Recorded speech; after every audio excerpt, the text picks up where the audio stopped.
Assalamualaikum warahmatullahi wabarakatuh. Salam sejahtera untuk kita semua. Saya Mulyani Muhaziroh, saya perwakilan dari kelompok 2 mata kuliah Statistika Ekonomi Prodi Manajemen Universitas Buana Perjuangan Karawang. Saya di sini akan mempresentasikan hasil observasi dan hasil diskusi kami yang sudah kami lakukan selama 2 minggu. Baik, langsung saja kita ke pembahasan. Sebelumnya, pada observasi kali ini kami berikan judul penerapan metode tren dan variasi musim pada usaha tahu gejrot Bapak Kaswan periode 24 Februari hingga 8 Maret 2020. Ini adalah anggota kelompok 2, Dian Khadijah, Dinda Pramestia Haryanto, Ida Ayu Putu Gita Aryani, Ida Farida, Malasari, saya sendiri Mulyani Muhaziroh, Nelia Wulan Safitri, Rosalinda Maria Jami, Siti Maesaroh, dan Siti Nur Asia. Ini adalah pembagian tugas yang ada di kelompok kami. Ada yang mengerjakan materi, ada yang mengerjakan PPT atau PowerPoint, ada yang editing video, dan saya sendiri observasi, perekaman, dan presentasi. Ini adalah tujuan presentasi, tujuan observasi kami, yaitu untuk mengetahui metode tren yang sesuai pada data observasi tahu gejrot Bapak Kaswan. Kemudian untuk meramalkan pendapatan usaha tahu gejrot Bapak Kaswan pada hari ke-16 tanggal 9 Maret 2020. Serta untuk mengetahui indeks musim pada periode 24 Februari hingga 8 Maret 2020. Di sini kita akan mengetahui peramalan pada hari ke-16 karena kita hanya memiliki data 14 saja. Juga akan mengetahui indeks musim terendah dan tertinggi dalam pembahasan kali ini. Baik, langsung masuk ke perhitungan analisis tren. Analisis tren itu ada 4 metode.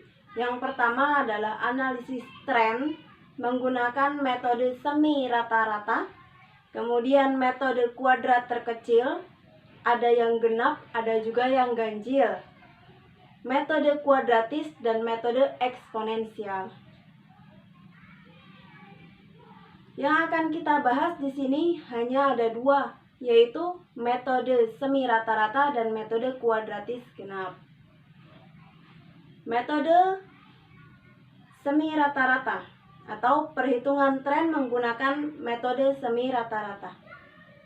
Dalam semi rata-rata, untuk menghitung persamaannya atau untuk mendapatkan persamaannya, di sini kita bagi menjadi 2 kelompok, yaitu kelompok 1 dari hari pertama, hari ke-1 hingga hari ke-7, dan kelompok 2 dari hari 8 hingga ke hari 14. Nilai rata-rata dari kelompok 1 yaitu 234,29 dan kelompok 2 adalah 284. Untuk mencari persamaan, yaitu rumusnya adalah Y sama dengan A plus B kali X. Untuk nilai A sendiri sama dengan nilai rata-rata kelompok, maka di situ sudah tertera nilai A-nya, yaitu nilai A1 adalah 234,29 dan nilai A2-nya adalah 284. Kemudian untuk mencari nilai B, yaitu kita cari dengan menggunakan rumus K2 dikurangi K1 atau nilai rata-rata K2 dikurangi nilai rata-rata K1 dibagi nilai hari dasar K2 dikurangi nilai hari dasar K1, maka akan menghasilkan 700,10. yaitu didapatkan dari 284 dikurangi 234,29 dibagi 11 dikurangi 4, maka akan menghasilkan 7,10. Nilai A sudah ada, nilai B sudah ada, maka persamaan trennya adalah kelompok 1 yaitu Y aksen sama dengan 234,29 plus 7,10 X dengan hari dasar 4. Kemudian untuk kelompok 2 yaitu Y aksen sama dengan 284 plus 7,10 X dengan hari dasar 11. Untuk peramalan, di sini saya tambahkan ada hari ke-15 dan ke-16. Maka yang kita cari adalah hari ke-16. Kita fokus ke nilai atau hari 16. Untuk nilai dasar ditambahkan atau dilanjutkan dengan nilai dasar sebelumnya, yaitu 11 dan 12. Maka yang akan kita gunakan nilai dasarnya atau nilai X-nya adalah 12 untuk nilai dasar kelompok 1. Kemudian untuk nilai dasar kelompok 2-nya adalah 5, karena sebelumnya sampai 3, kemudian dilanjutkan 4 dan 5. Nilai rata-rata tetap. Kemudian kita buat persamaannya yang X itu dirubah ke nilai X.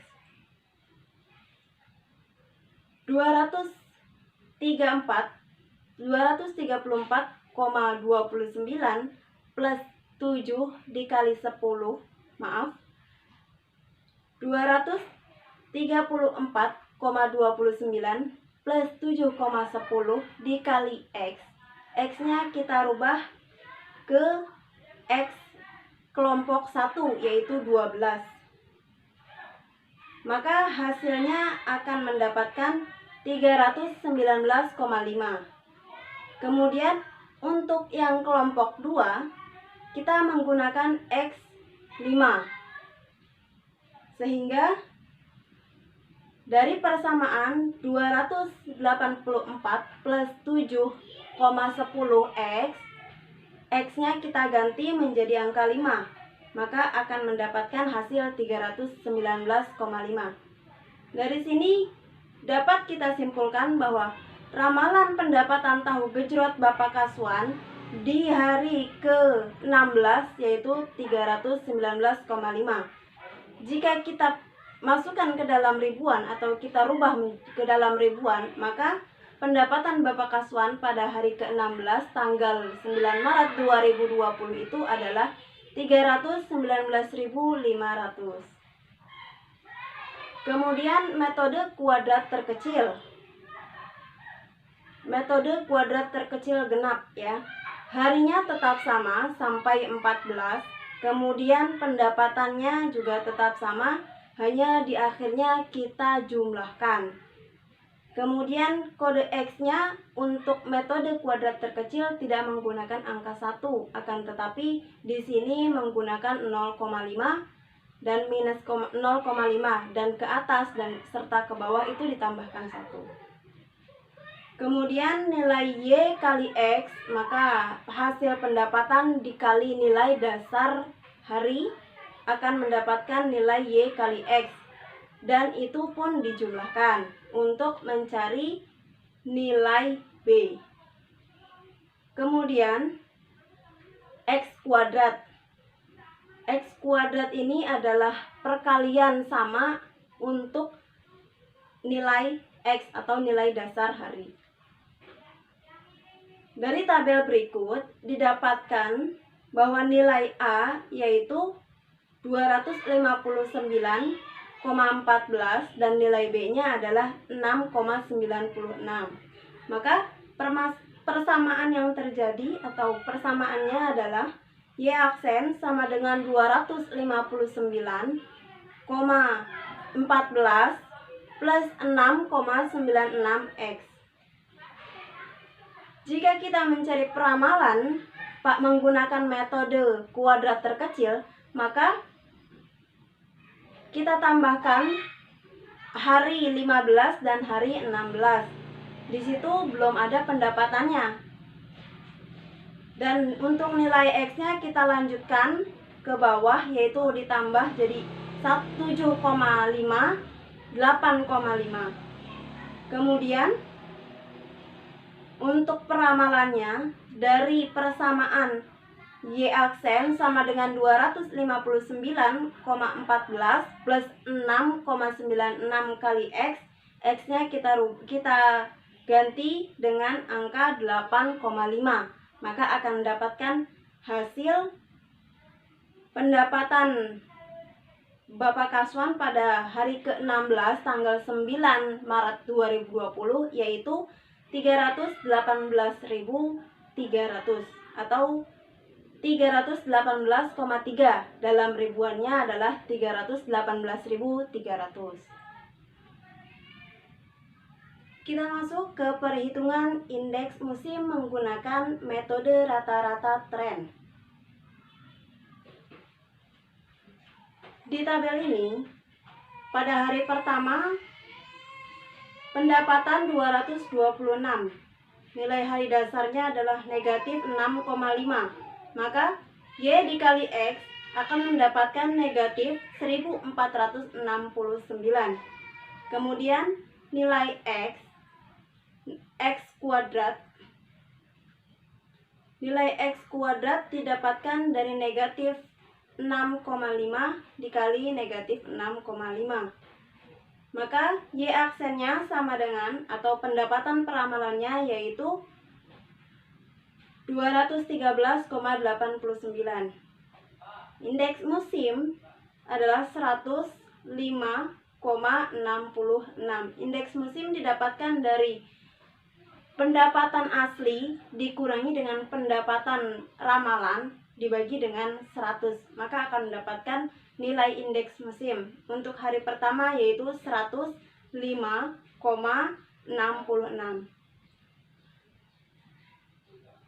Untuk perhitungan 2 sampai 14 sama seperti perhitungan 1 atau di hari pertama. Dalam indeks musim di sini kita dapat menentukan bahwa di tabel ini indeks musim terendah adalah 67,13 yaitu berada pada hari ke-12. Kemudian nilai terendah atau indeks terendah kedua ada di 73,26 yaitu di hari ke-4. Dan indeks terendah selanjutnya juga ada di 68,36 yaitu di hari ke-6. Dan indeks tertinggi yaitu ada di 144,69 di hari ke-8 dan 136,51 di hari ke-7 dan yang terakhir 129,43 di hari ke-14.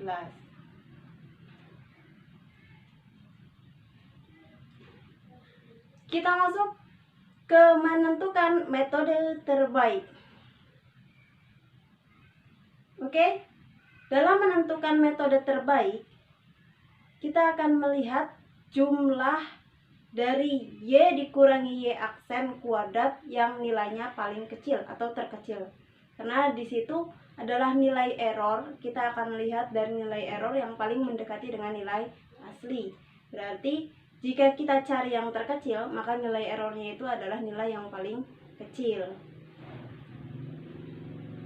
Pertama, penentuan tren metode terbaik yang menggunakan metode semi rata-rata. Secara otomatis dengan menggunakan metode ini maka persamaannya pun menggunakan metode semi rata-rata, yaitu Y aksen sama dengan 234,29 plus 7,10 X. Dari tabel di sini, untuk pendapatan pertama yang kita ketahui 226, nilai hari dasarnya adalah negatif 3, nilai Y aksen atau pendapatan peramalan adalah 188,13. Y dikurangi Y aksen, yaitu pendapatan asli dikurangi pendapatan peramalan, adalah hasilnya 37,87. Dan yang terakhir Y dikurangi Y aksen kuadrat, yaitu 1434,13. Maka karena kita mencari jumlah dari Y dikurangi Y aksen kuadrat, hitungannya sama cara menghitungnya, maka kita langsung ke penjumlahan saja, yaitu penjumlahan hasil akhirnya dari Y dikurangi Y aksen kuadrat adalah 59.585,19. Bagaimana dengan menggunakan tren metode kuadrat terkecil? Maka dengan persamaan tren metode kuadrat terkecil, yaitu Y aksen sama dengan 259,14 plus 6,96x. Dari tabel di sini kita mendapatkan jumlah akhir, yaitu 59,58 59.580,84. Maka dari kesimpulan pembahasan tadi, kita dapat menyimpulkan bahwa metode yang paling baik atau yang lebih baik adalah metode yang memiliki jumlah Y dikurangi Y aksen kuadrat atau pendapatan hasil asli dikurangi pendapatan peramalan dikuadratkan. Dan itu diambil nilai yang terkecil, maka itulah yang sesuai metodenya dengan pengobservasian atau penghitungan observasi data dari data yang kita hitung. Oke, kita langsung ke metode tren semi rata-rata, mendapatkan nilai 59.585,19. Kemudian metode kuadrat terkecil 59.580,90.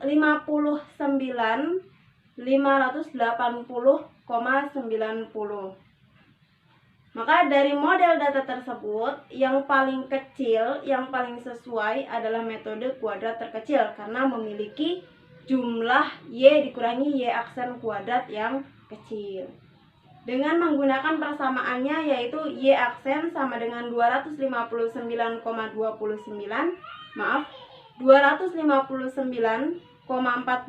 plus 6,96x. Kemudian untuk indeks musim, kita ambil kesimpulan bahwa indeks musim yang paling rendah adalah 67,13.